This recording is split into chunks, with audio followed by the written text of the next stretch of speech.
n'hésite pas à mettre les gros moyens. L'investissement ici, en termes de machines, a été de plusieurs millions de dollars, mais j'aimerais parler de l'investissement humain. Donc une usine de cajou, ça emploie beaucoup de gens, parce que l'amande, elle est en forme de croissant. Donc les machines n'arrivent pas à la travailler complètement. Il nous faut des hommes et des femmes pour pouvoir faire un beau produit qui devient exportable et premium. Un produit exportable comme celui-ci. Well done. Notre premier conteneur. Premier conteneur des cashew fruits. C'est magnifique, hein? Yes. Ces noix s'apprêtent à rejoindre l'Europe. Pour nous, c'est une belle victoire. En fait, quand on voit la beauté du produit et surtout que c'est un produit traçable. Ce produit-là, il est de Mankono. On connaît de quel planteur c'est venu. On connaît la coopérative qui a produit ces produits-là. Et aujourd'hui, le challenge pour nous, c'est de maintenir le rythme des deux usines à plein pot pour notre clientèle qui est essentiellement européenne aujourd'hui. L'entrepreneur en est convaincu. La Côte d'Ivoire a des arguments à faire valoir pour concurrencer les géants transformateurs asiatiques de noix de cajou. La noix de cajou, ce fruit millénaire qui pousse sur ces arbres qu'on appelle des anacardiers. Une fois à maturité, les pommes tombent et sont récoltées à la main par des femmes, les seules à maîtriser ce savoir-faire. En 2011, la production de cajou était de 400 000 tonnes. 10 ans plus tard, en 2021, elle est passée à 1 million de tonnes, soit plus du double. Si bien qu'aujourd'hui, la Côte d'Ivoire est devenue l'un des premiers exportateurs au monde de noix de cajou. Problème, seuls 15 à 20% sont transformés sur place. Le reste des noix brutes part vers l'Asie qui réalise cette étape.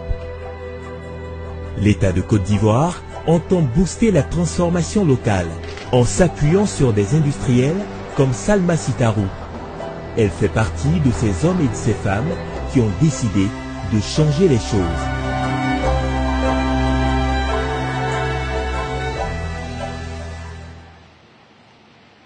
Ce matin, la transformatrice se rend à Béoumi, à 1 heure de route de Bouaké.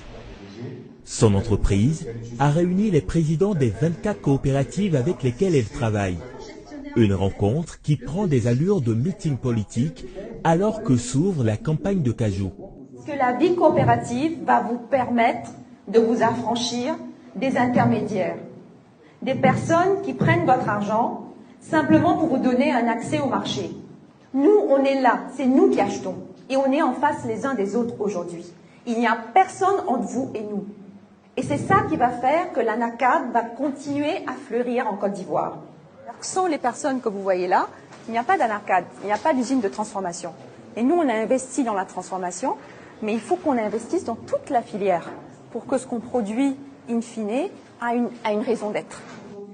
Pour s'assurer un bon approvisionnement, l'entreprise est aux petits soins avec ses planteurs. Elle leur accorde des prêts scolaires pour leurs enfants, mais veille aussi à mieux les former. Cet après-midi, nous retrouvons les équipes de Cashew Coast dans la coopérative du village d'Akadia-Foué. Au programme du jour, entretien des anacardiers. Donc, comme vous le voyez, M. Kofi et son manœuvre sont en train de nettoyer le champ à la machette. Quand on a fini de nettoyer à la machette, qu'est-ce qu'on fait? On va protéger notre champ en faisant une bande de combien de mètres? Applaudissez pour vous.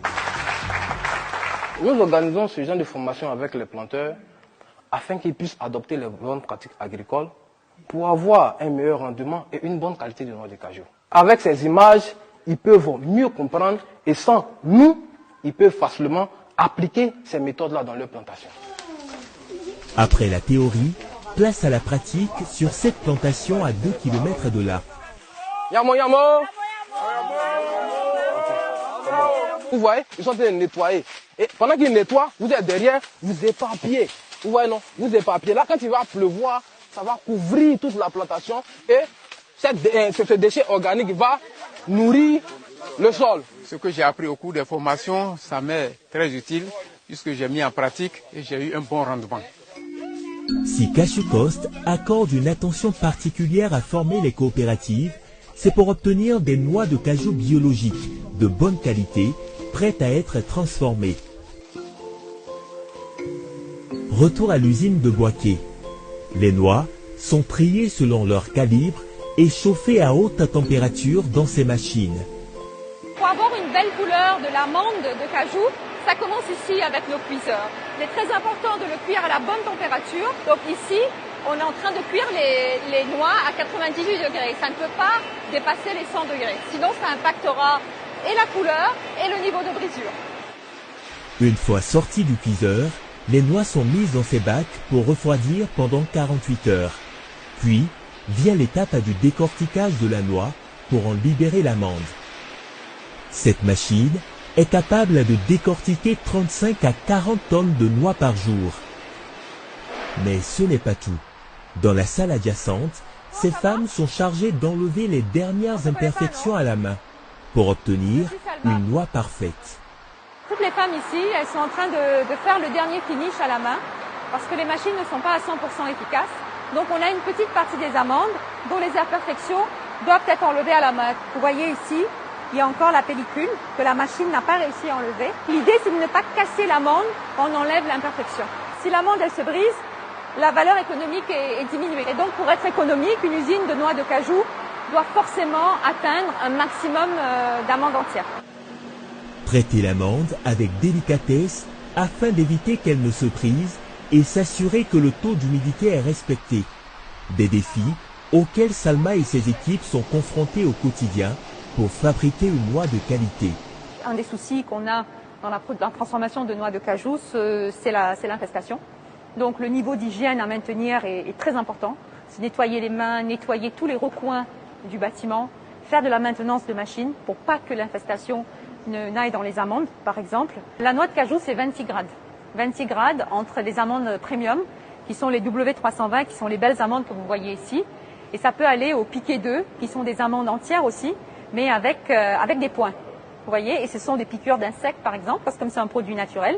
Et il y a des points ici, ce qu'on appelle les piquets 2. Donc chaque grade d'amande a son utilité.